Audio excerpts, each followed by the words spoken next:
Hi, everyone. Welcome back to another episode of that Anthro podcast with me, your host, Gabriella Campbell.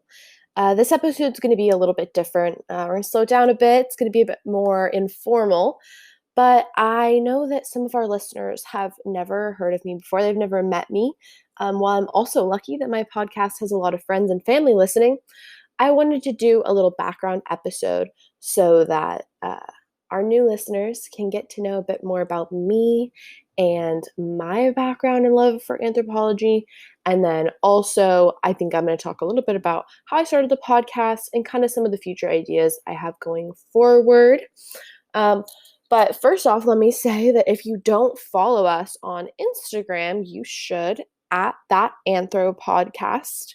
Also, if you have any suggestions, ideas, or constructive criticism for the show, or maybe you want to be a guest, you have some interesting research you'd like to talk about with me, you can also send me an email to thatanthropodcast@gmail.com. And right now, we release episodes every Wednesday at 10 a.m. Here's some background on me. My name is Gabriella Campbell. I typically go by Gabby. That's what all my friends call me. I am starting my third year at UCSB as an anthropology major. My focus is in archaeology and human osteology, so I've been really lucky to have taken a lot of really cool history classes, a lot of archaeology classes, a lot of osteo classes, and I've really gained such a wonderful perspective at UCSB. I'm so lucky to go to such a wonderful research institution, and I've had a lot of opportunities with internships and lab work that I know I wouldn't have had at another school.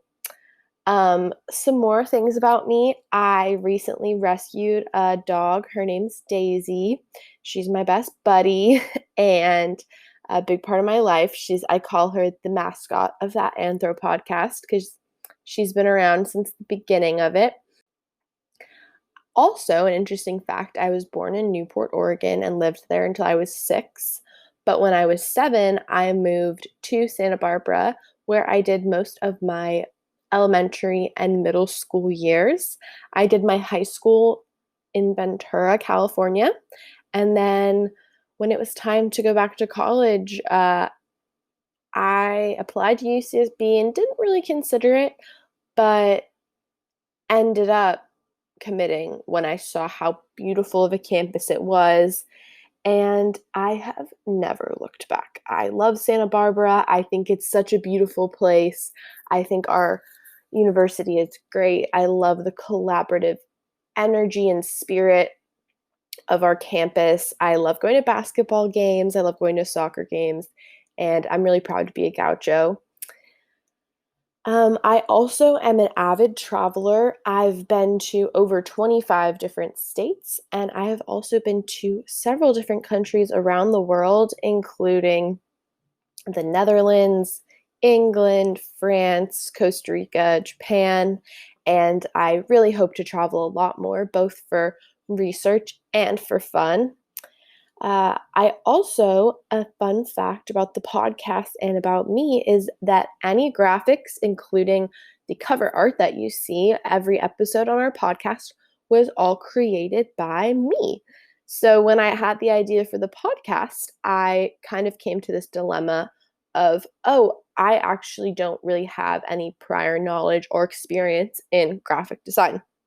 And so but I really knew that I wanted to be able to promote my podcast. I knew I wanted cool cover art that was going to make me stand out. And so I decided that during quarantine, something I was going to learn was some basic graphic design and marketing strategies. And I have really enjoyed that. I think it's a new kind of passion. And I hope that I'll be able to kind of grow the podcast brand. I really, really want to work on creating a podcast website. So it would be, a place where you could go for extra info about an episode, links, images, because sometimes, yes, I put a lot of links in the description, and I really hope that you guys are clicking on those. But I also think that some of these guests that we have on are so fascinating, and they have such fascinating research, stories, photos, a lot of photos of them in the field. And sometimes seeing that could help I don't know, I think it could be fun. I definitely want to work on that. So that's something you guys can look forward to. Uh, and so transitioning, I want to give everyone a little background on my love of anthropology because this is that Anthro podcast. So clearly, what we talk about is anthropology. Well, you might be wondering, Gabby, what do you even know about anthropology? And if we're being honest, I am starting my third year of my undergraduate experience in anthropology. So I love having experts on the podcast, and I continue to look forward to being taught more every episode. I am by no means a fountain of information, but I love that every episode I'm given the opportunity, as well as you are as the listeners, to be educated on new science, new research, and to meet some really fun people. So, this podcast is really intended to just explore every facet of anthropology. But in case you were curious, my specific path with anthropology has been really interesting. I grew up always loving movies like Indiana Jones or National Treasure, where it involved history in combination with archaeology or adventure. And I knew I kind of always liked those, but I never really thought much of it. And then as I started to get older, there was this show on TV, and it was having its kind of peak right around my middle school years called Bones. I'm sure many of you have heard of it. Maybe you've even watched it, but it is about, for those that may not know, it is a show about a forensic anthropologist. And for those that also don't know, a forensic anthropologist is someone hired to determine cause, manner, time, etc. of death in the case where the remains are skeletonized.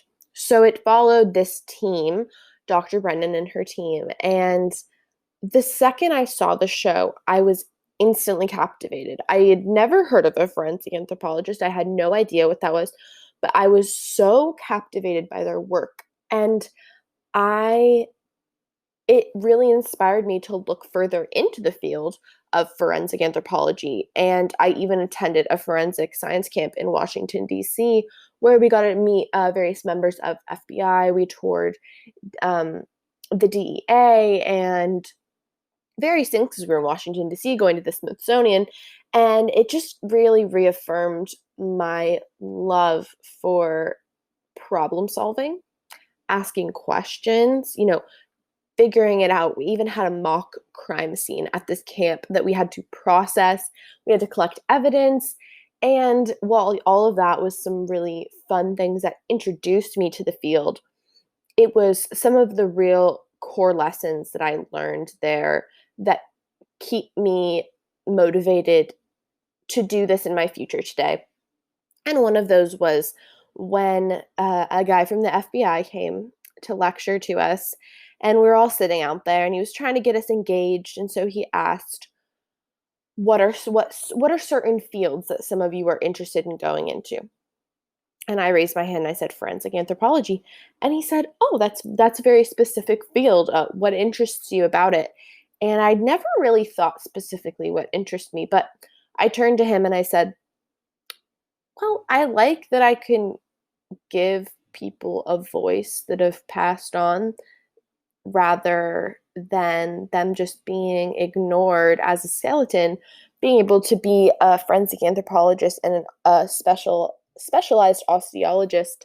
You can really tell the story of a person's life from their bones, which is a field that has flourished and developed in recent years, whereas, back in the 50s, 60s, it was what you could learn from bones was much more limited. But as the field has grown, there's so much we can tell about a person and their life based on their skeleton. And the last thing I'll say about my own personal journey in anthropology, sorry, I'm rambling a little bit, is that I have had a very interesting experience um, as a budding anthropologist of being asked whether or not I am a science major. And I truly feel that social sciences should be included in the definition of STEM. And I think depending on your personal definition, they are. But when I spent time in the field and I was sitting and I was excavating with my toothbrush and I was brushing 3,000-year-old dirt off of Roman remains, I thought, you know, this is hard work and this is science and this is tough, but this is amazing. This is fascinating. And this is my dream. And I had another really realistic or a really surreal experience when I worked with Amy in the wet lab at UCSB, which is up below the engineering building. And it's this huge, outfitted lab. I mean, I've never taken chemistry classes. I haven't taken biology classes in college. I've never been in a professional lab. And I think so often when I'm discussing, what I study, and you talk about history, you talk about ancient remains, like, if you're an archaeologist, you're assumed you're like Indiana Jones. I get paleontologists a lot. They'll think, do you work with dinosaurs? And I have to, in my own head, come up with this definition of what I think my role in the whole realm of science, being a social scientist, and how my own research, what am I more interested in? Am I more interested in medical field and that more hard science and that forensic? Am I interested more in like museum curation? It's such an interesting time, and I'm really glad that I get to use this podcast to explore that, because then it's not only me exploring it, it's everyone else is also getting a bit of it. And what I was trying to say is that this huge outfitted lab where you have to wear a lab coat and goggles and gloves, I finally thought, I'm a real scientist. And I think that that's something cool that I can, within my own definition of what made me, I finally felt like a real scientist. And that's my little bit. That's my journey in anthropology. Um, Thanks for listening. I hope it was somewhat interesting to you. And stay tuned, because I know we're going to have a lot more very interesting episodes with some great guests. I have some really wonderful people lined up, and I'm hoping to have some alumni on soon. And the last thing that I do want to share is that I am considering, once school starts for me, which UCSB, clearly this is a UCSB based podcast. I am a full-time college student. I also work. And so I'm trying to think about trying to get guests every week during the school year. And that does concern me a little bit. So that Anthro podcast may be becoming a bi-weekly podcast, as in we'd release every other week starting around September, October, but we'll see how it goes. I want to make sure that I can provide quality episodes that are long, that give you educational and interest value. I don't want to produce super short episodes every week just to have something. I'd rather wait and make sure that I can get a professor or a student on and they can give me their full attention and their full time. And so I think potentially moving during the school year to more bi-weekly episodes may help with that. But again, like I said, if you have any comments, questions, constructive criticism, please send me a message. If you'd like to talk to me about the podcast, please send me a message on Instagram. I would love to talk to you. I love this podcast. It's been such a fun little project for me, and I hope you guys like it too. I am so thankful for all of the help and all of the love and support I've received from the UCSB Anthropology department, from every single one of my guests, from the bottom of my heart, the 4 guests that I've had on so far. Thank you so much. And I encourage you to share, check out more of their resources, read some of their research that I've linked, check out some of their projects. A lot of the people have these really fascinating projects going on. And so, yeah, I challenge you to investigate more. What does anthropology mean to you? I think is a really wonderful thing to ask yourself if you're in the field, and I am totally going to cut that out so it doesn't matter anyway. And have a nice week.